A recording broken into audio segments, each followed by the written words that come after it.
a chair in there. You put this little helmet on. This is where you sit. And then it amplifies your psychic ability. That's what allows him to be able to find the missing mutants when they go missing. It's what allows them... Remember that one scene in X-Men where one of the whole movies, actually, the plot is that there's an evil force that's going to harness his consciousness to get him to run the chair and basically kill everybody who's a mutant on the planet with the psychic amplification. So this is all based on this real technology. Now here's what was strange. This 20-year loop has a bad side effect. When the Philadelphia experiment happened 20 years ago, there was an enormous amount of energy released. That energy reflected through the time domain. It got stuck in the time domain. An enormous, almost a nuclear release of energy was caused in the Philadelphia experiment, or the Rainbow Project, in 1943. There's a 20-year harmonic, and during certain favorable points in the harmonic, if you have a huge energy release, you're going to get another one down here, and you have a conduit or a gateway between those two areas. Okay? This is bad. We don't like this. This is called a rift. It's very dangerous. It's very serious.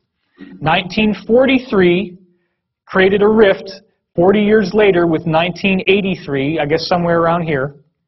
And 1983 was when a creature got through, August 13th, 1983, and trashed the entire base. And destroyed the Montauk base, destroyed the chair. It just so happens that Daniel called in sick and wasn't at work that day.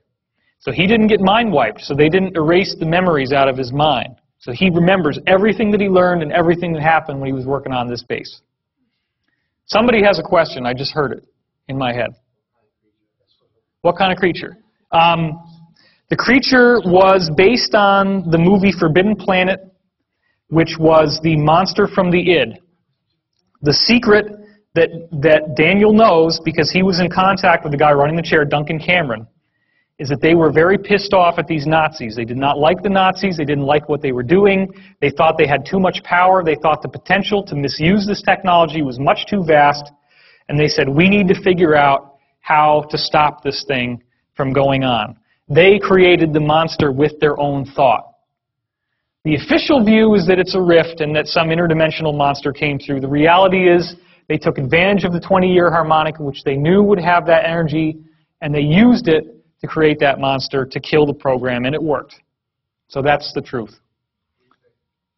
What's that? They would be the, what you would call in the Stargate SG-1, the Tok'ra, the inside people who are not going along with their bosses, but they're rebelling, the white hats, so to speak.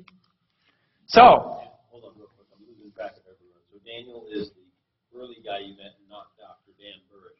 Daniel is the burly guy that I met. He named himself after Daniel in the Stargate series, Daniel Jackson. Is he okay? Are you sure he's okay? I'm sure that he's okay now. He's in seclusion. I haven't even seen him in 2 years. He usually lives out in the middle of nowhere. He doesn't like a lot of human contact because he's been psychically trained. He was measured as a P7. He had a special psychic gift called a conduit, which allowed him to feel other people's emotions and thoughts very, very strongly. And as a conduit, he was able to take, like in, everybody see the movie Powder? He could do just that.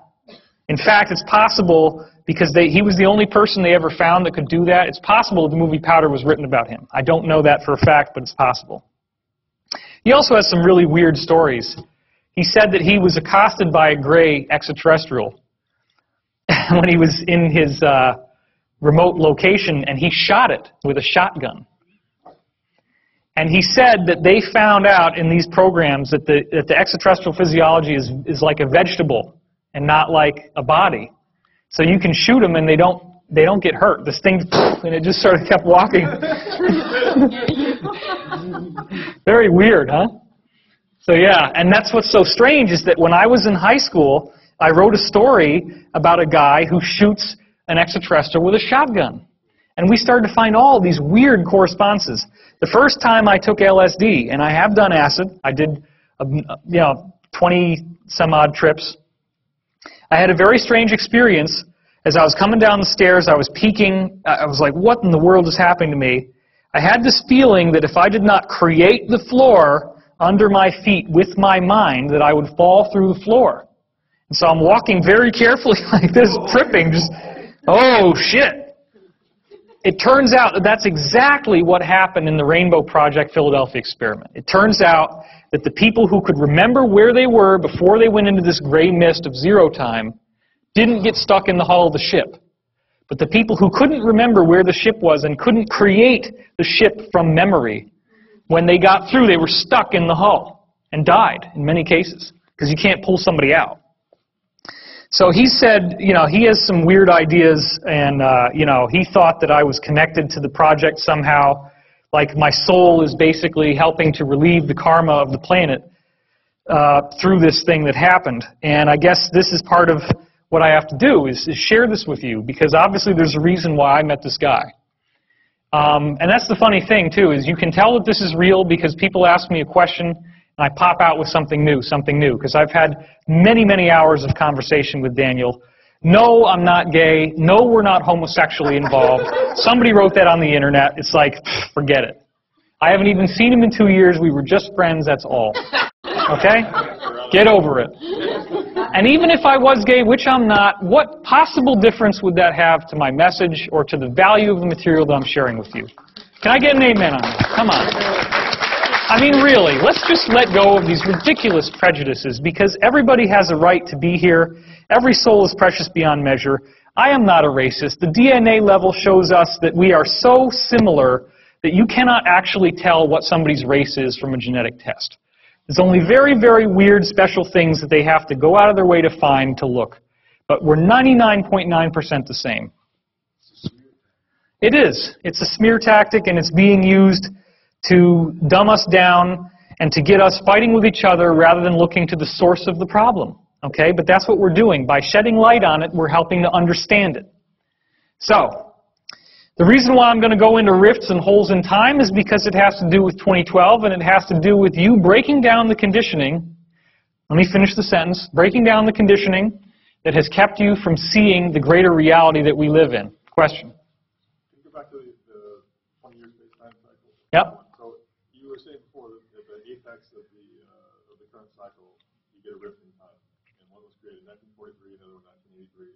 Is there a possibility of that happening again at some point in the other? Yeah. Okay. He asked a good question, which is, okay, the apexes of the wave and the bottoms of the wave is a 20-year cycle, but especially from top to top, the 40-year cycle, from 43 to 83, you get this big conduit, you get this big rift that was created by the Philadelphia experiment. Now again, it could have been anywhere. It was the fact that the Philadelphia experiment was done when it was that created a harmonic coupling 40 years later. That's all. I don't know for a fact that that was on the peak of the wave. He didn't say that. However, this wave is a subharmonic. It's only a subharmonic. The 2012 wave is much more powerful because we're dealing with ultimately a 26,000-year cycle.